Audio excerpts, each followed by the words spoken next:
Old School RuneScape is a massive game with thousands of activities to explore and 23 different skills to master. In this series, I want to answer one question. Is it possible to max an account without repeating any skilling methods? It'll take a lot of tenacity, a ton of research, and an unhealthy amount of time, but welcome to episode 2 of Gielinor's first Uniqueman.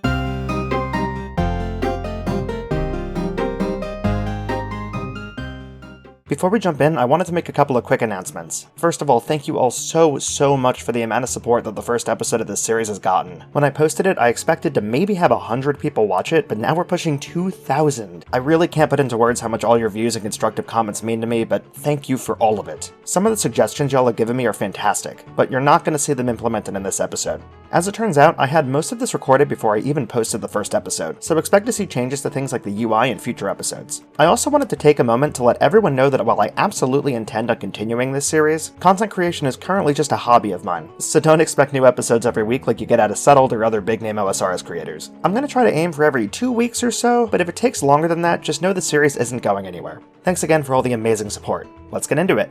So now what do we do from cooking level 3 to 4? Now that we've gotten rid of some of the worst methods in the game, we can actually go to some that are slightly better. Not by much, but definitely a little better. Our next target for level 4 cooking is going to be making sinew, which we can do for 3 experience a pop by using meat on a range. It's not great, but it is better than the 2 we were getting before, but we do still have a lot more experience we need to get, so give and take. Now, since I've already exhausted all of the options for weaponry that I already have, minus a few other options, like I could do mage and ranged for a little bit, I'm going to go take stock and see what I can actually use in terms of weaponry to level my attack stat. I'm going to have to look up some item spawns, and then we'll see what we can do.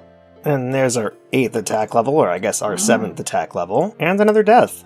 Death number 4, I think? There's going to be a lot more of those. Alright, so good news and bad news. Good news is attack level 9 is done. Bad news is that I need a few more beef in order to make this happen. I actually gonna need 34 beef in order to actually get my cooking level up to 4 using the sinew method, which means that I am quite a few short considering that I have less than a full inventory here. I think it's time to finally tell y'all what the plan for level 2 thieving is. I alluded to it earlier, but the ham trap door is a way to gain some very early levels in thieving. Now, mind you, it's only gonna give me 1 experience every time I fail and 4 experience every time I succeed. There is another method that's just as slow, but it takes a lot longer to get to, and we're going to use that first so that we don't ever have to come back to it in a worst case scenario, because I truthfully have no idea how many different methodologies there are going to be. We don't need too much money to use this method, but it is going to take a lot of time, because we are going to need to get 83 thieving experience, which ironically enough means that we actually want to fail the thing that I'm trying to do a lot more than we want to succeed it, since we get 1 experience for failing it and 4 for succeeding it, but every time we succeed it, we're going to need to come all the way back over here. Step 1 is to come over here to Shanty Pass, and we're going to talk to Shanty himself. Now we're going to use a very old school method to getting to Port Xoren from here, and that method is to tell him that I am going to kill him. He asks if you're joking, puts you in jail, and he says you gotta pay 5 coins. I tell him no, I'm not giving him any money, and then he says I'm gonna send you to Port Xoren, and you let him do that. He sends us to Port Xoren, puts us behind this locked door, and this locked door, every time we pick it, whenever we fail it, gives us 1 thieving experience. Whenever we succeed it, gives us 4 thieving experience. So whenever we do this, we're going to gain a little bit of thieving experience, and this is what we're going to use to get to level 2. Now that we got through it, we got to go all the way back over to Al-Kharid and do this whole process again, and that is our level 2 thieving grind. It's going to take a while. Oh, look at these guys splashing on seagulls. Classic.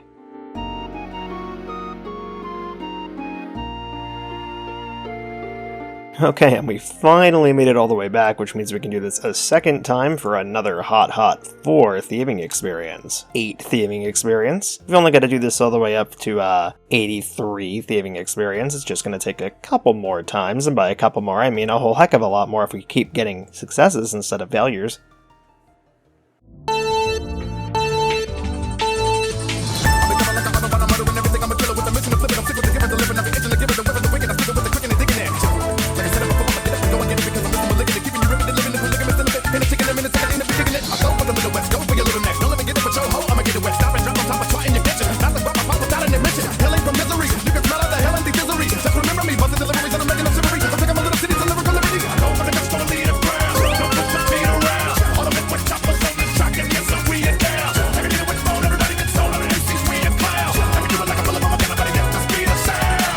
Ooh, a dunce random. Alright, I haven't really thought what to do with these, because this is going to give me an experience lamp. On one hand, these are great. On the other hand, well, I'm going to be stuck doing lamps for an entire skill, and I'm not quite sure if I want to do that to myself. I'll have to think about this. I'm going to think about this while I'm doing this grind. Maybe I just won't even count them? That feels a little disingenuous, though. I'll give it some thought. I actually had a commenter give me a really good idea about this. KNSite suggested that I tie it to the collection log, so every time I get a new entry in the collection log, I can use one lamp from a random event. I thought this was a really good idea, so I'm going to be using this moving forward. This way random events aren't just wasted, and I also won't have to spend forever trying to lamp a skill to 99. Oh man, one experience away. Alright, one more trip all the way out there, and then we'll have it almost an hour after we started. Alright, here we go. Whether we succeed or fail, we should get experience enough to get to level 2. And there it is. Over an hour later, we got to level 2 thieving, and I'm going to allow myself the 4 experience it takes to get out of here, even though that's technically against the rules, because I'm not waiting 26 minutes to home teleport. And we have arrived at my new personal hell for the next however long it takes for me to get to level 3 thieving. I'm going to go ahead and I'm going to set this to pick lock on the left click so I can just get this done as fast as possible. This has the same exact mechanics as the Port Sarim jail, meaning that I'll get sometimes 1 experience for failing, and I'll get 4 experiences. Experiences? 4 experience for succeeding. So we won't be here for as long, mainly because we're not going to have to keep going all the way back to Al-Kharid, but our success chance is lower, as you can see right now. It also reduces your thieving level sometimes, so that'll also reduce our ability to pick this lock, but it should be a lot quicker in general to get us to level 3 thieving. Every single time we succeed, we do need to hop worlds in order to reset the trap. Doesn't take too long, but it is probably the longest and most annoying part of this grind. Otherwise, it's pretty AFK. Actually, it's completely AFK. I click this once and it goes until it succeeds. Much nicer than the previous one, I'll definitely say that.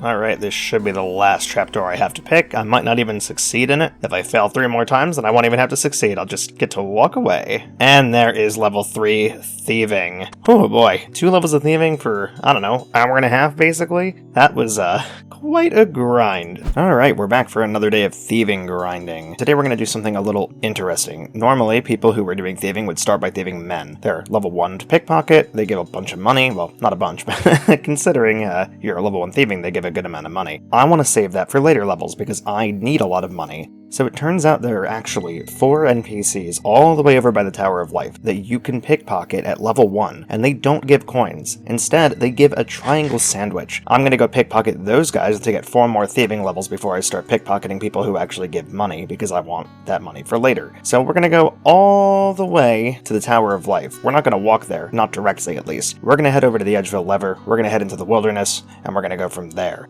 Even when I'm risking nothing, I hate coming out to the wilderness, dude.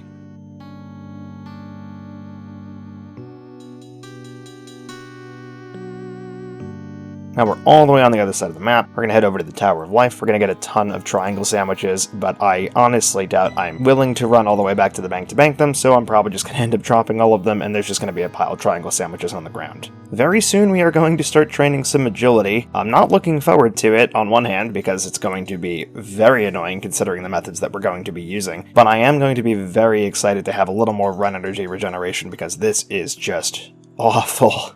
Alright, and here are the 4 NPCs that we are going to be pickpocketing today. Every single one of them has a pickpocket option, and they all drop triangle sandwiches. So we are going to be pickpocketing all of these people until we hit level 4, 5, 6, 7, and then we're going to go pickpocket some other people that give smaller amounts of coins than men and women, and then we'll work our way up to men and women. Remember, this is also we can get more money to buy more weapons to train our combat stats and to get meat to do sinew and beef in order to get our cooking level up in order to do Cook's Assistant.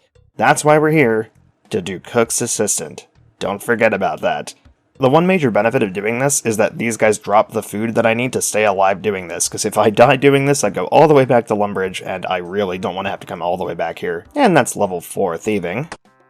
Ooh, got a little extra experience there. That's okay though, these guys all give the same amount of experience, so just pretend that didn't happen. Dude, seeing all these imps walking around really makes me want to just go punch them, but I can't. I don't have a weapon to do that. I really want to kill these imps so I could get possibly some beads for Imp Catcher, but there's 4 of them. I don't think I've ever seen 4 imps in the same spot. That's actually kind of nuts. Hey, you know what? Unironically, I think this is actually a pretty solid method for training thieving even just outside of this challenge. Being able to get all of this done while you have food. Every time you pickpocket these, every time you succeed, you get a little bit of food. And since you're going to be failing them pretty frequently given that your thieving level is so low, this is actually pretty great. I might actually just use this from now on for early level thieving. This is not bad at all.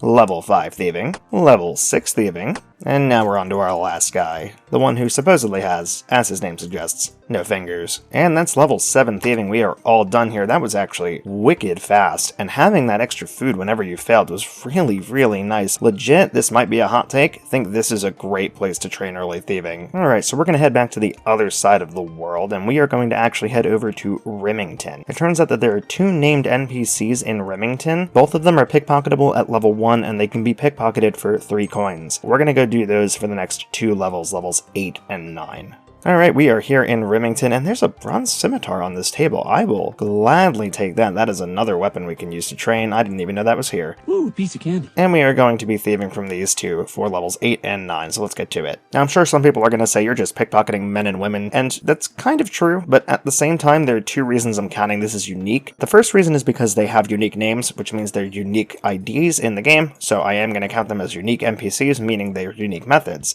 I'm also not sure if this would be even possible if I didn't do this, so it's kind of one of those things where we just kind of gotta take it at face value and move on. Trust me, I'm gonna get my comeuppance on some of the other methods we're gonna have to use for this grind. And that's 8 thieving, onto the wife for level 9, and that's level 9 thieving done. This is going so much faster than the cooking grind. Our next marks are a group of 4 people north of Falador. They're all pickpocketable at level 1, and that is Cuffs, Narf, Rusty, and Jeff.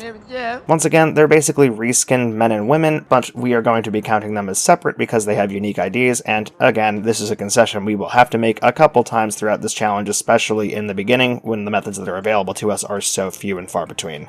I guess we'll just start with Jeff over here for no reason in particular other than that his name is Jeff. Any Jeffs in the audience? Better watch your back. And that's level 10 thieving off of Jeff. Let's move on to Rusty. And that's level 11. And we're going to head over to Narf. And that's level 12 thieving, onwards to the last mark. And that's 13 thieving, my lucky number actually. That is our highest skill, not by too much because their attack's at level 9, but 13 is looking great. And the last uniquely named man or woman is going to be the Drunken Man, who is actually back here in Falador, which I probably should have done first considering I passed right by where he is.